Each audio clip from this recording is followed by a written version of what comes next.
들이대는 남자나 그런 분들은 없으셨나요? 예, 어색해서 많았죠. 솔직하게 말씀드리면 지금 11년이 지났는데 안 했다면 거짓말이고요. 했겠죠. 근데 상처밖에 안 받아요. 왜냐하면은 혼자 있는 여자면 남자들이 쉽게 생각하고요. 내가 아무리 진심으로 다가서도 처음에는 다 그러죠. 말로는 다 진심처럼 다가서서 올 때는 좀 이용하려고 해요. 예, 아무래도 쉽게 보고 재산 같은 게 있는가, 혼자 사니까 뭐 위자료라도 좀 받은 게 있는가 이용하려고 하는 그런 게 있어요, 남자들이. 그래서 제가 그때 이후로는 이제 남자는 이제 쉽게 만나면 안 되겠구나 그런 생각이 들었습니다. 그런 분들도 계셨어요? 예, 남자들은 여자가 혼자 있다고 하면요 어떻게든 이용하려고 하지 진짜 진심인 분은 제가 느낀 바로는 만나기가 힘들어요. 저도 물론 사람인데 안 외롭겠어요. 생각은 했었죠. 이유가 어떻게 되나요?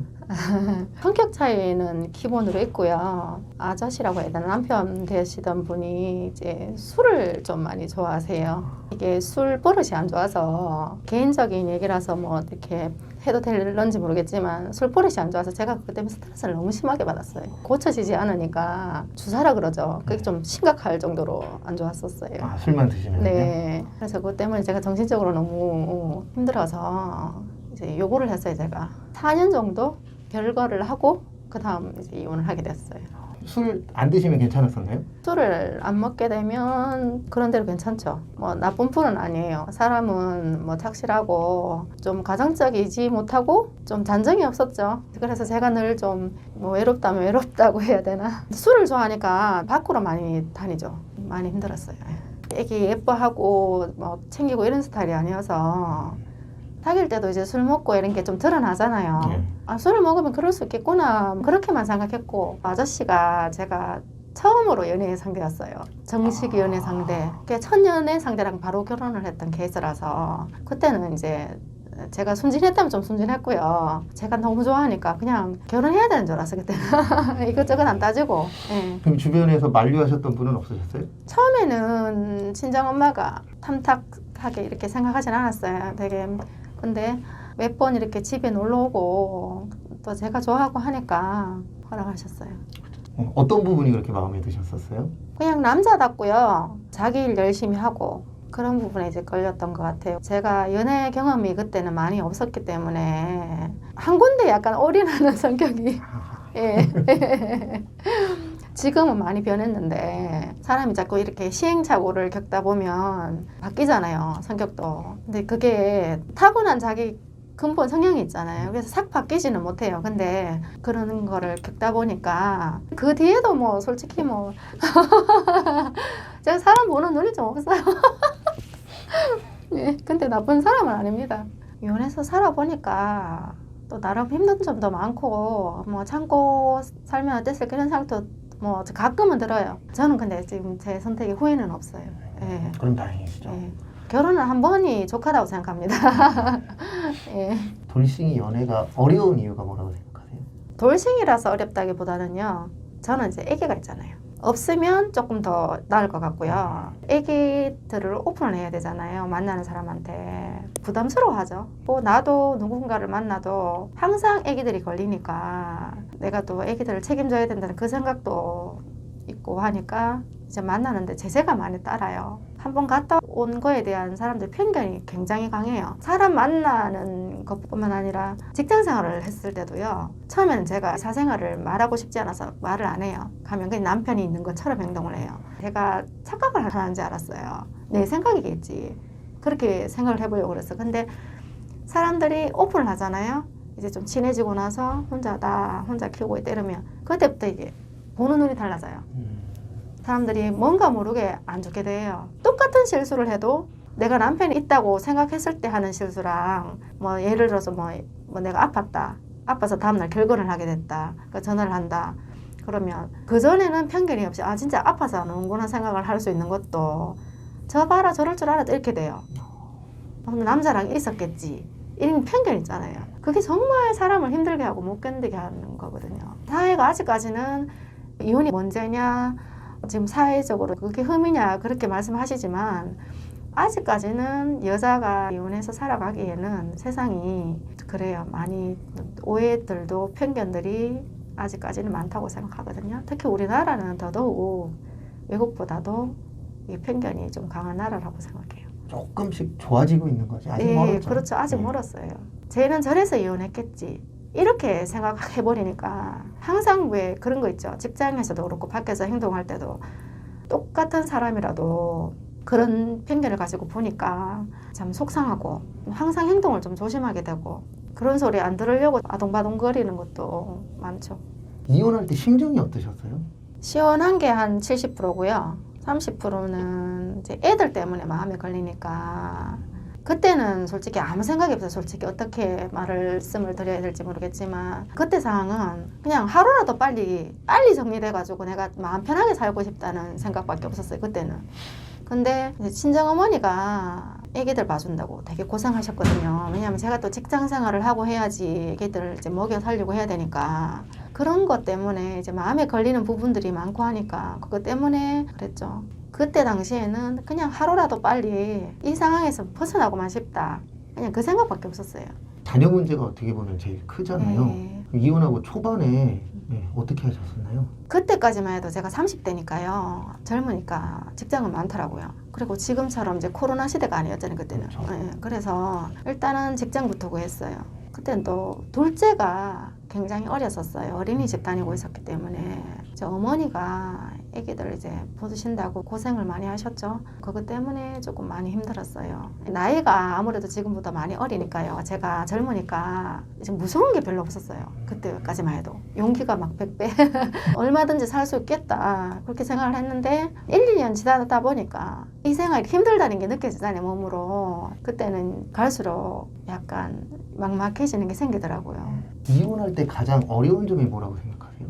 아무래도 경제력이죠. 혼자면 차라리 괜찮아요. 근데 애기들이 있으니까 이제 애들이 받아야 될 상처도 감당을 해야 되고 지금도 이제 한 번씩은 왜 헤어졌냐고 애들도 아빠가 그런 걸 알아요.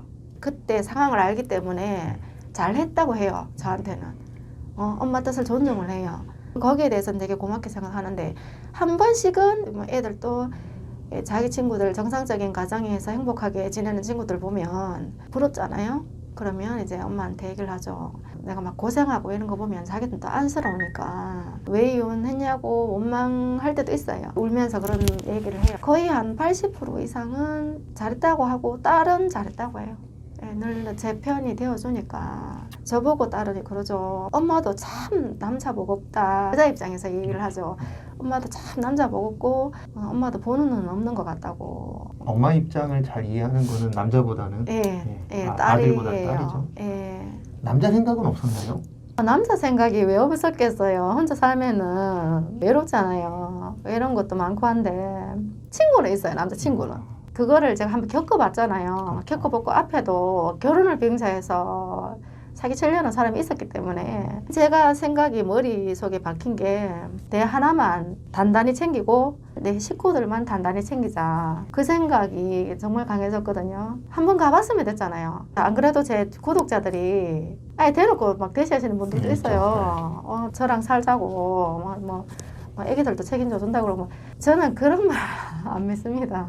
안 믿고 지금 이 나이에 뭐 결혼해서 뭐 어떻게 뭐 어쩌겠어요. 그리고 애기들도 아직 어리고 애들이 두 번 상처를 받게 하면 안 되잖아요. 그 생각은 있어요. 애들이 완전히 성장하고 나서 20살 이상 자기 생각이 완전히 정립됐을 때 확실하게 누군가를 만나가지고 다시 합친다던가 그런 생각은 조금 있어요. 있는데 지금 어떻게 한다는 거는 무리수가 있지 않나.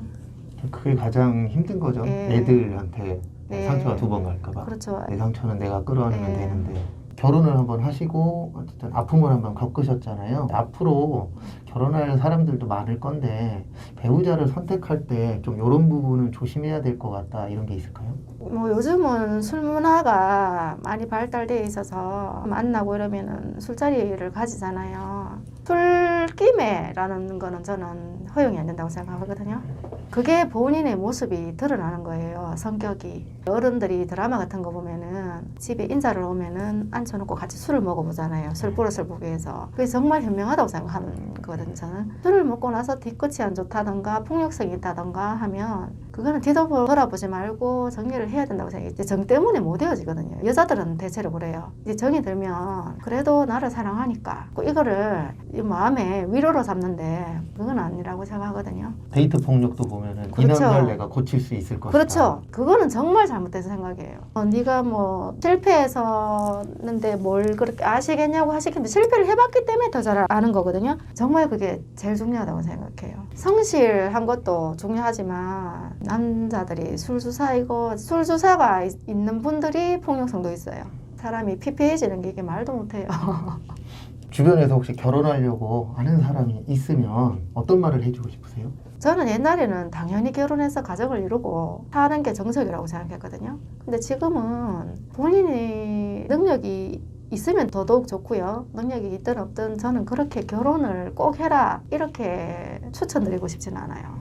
지금 시대가 많이 변했고요. 그렇다고 뭐 즐기라 이 뜻은 아니지만 굳이 이 결혼을 너무 예전의 문화 간섭적으로 그죠? 그렇게까지는 생각하지 않으셨으면 좋겠다. 좋은 사람이 나타나면 하고. 예. 정말 잘 맞으면 서로가 정말 우리는 이렇게 행복하게 잘 살 수 있다는 확신이 있으면 모르겠는데 지금은 부모가 되는 입장이잖아요. 부모님들이 좀 가라 제발 좀 가라 그러잖아요. 저는 그거 반대예요. 결혼 생활에서 네. 가장 중요한 게 무엇일까요? 서로 대화가 많아야 된다고 생각합니다. 저는 진짜 벽을 보고 사는 것 같았거든요. 아, 그러셨어요? 대화가 거의 없어서 집에 오면은 씻고 뭐 밥 먹고 방에 들어가서 컴퓨터 하다가 자고 거의 대화도 한 자리였고요. 대화가 있어야지 서로 불만도 알게 되고 일단은 서로 좀 이해하려고 대화해서 자꾸 이렇게 풀어나가야 되는데 대화가 너무 단절되다 보면은 약간 이 사람이 고립된다고 그래야 되나? 외로움도 느껴지고 그러다 보면 우울증도 오고 그런 생활에서는 대화가 제일 중요하다고 생각합니다. 저는. 이 영상을 이혼을 준비하고 계신 분이 볼 수도 있잖아요. 네. 그런 분들에게 한마디만 해주시겠어요? 정말 도저히 안 되겠다는 거이시면 특히 이제 자녀들이 있으시다면은 한 번 더 생각을 해보시고요. 왜냐하면은 돌이킬 수 없는 거거든요. 저는 후회가 없지만 저는 이제 후회가 없는데 정말 신중하셨으면 좋겠어요. 인터뷰 네. 해주셨는데요. 마무리해서 네. 해주시겠어요? 오늘 뭐 이렇게 만나 뵈서 반갑고요. 이혼에 대한 이 편견 때문에 저도 많이 힘들었는데요. 하다 보면 안 맞으면 헤어질 수도 있는 거고 이제 주변에 뭐 이혼하신 분들이 있다거나 그러면 좀 이해를 해주셨으면 좋겠습니다.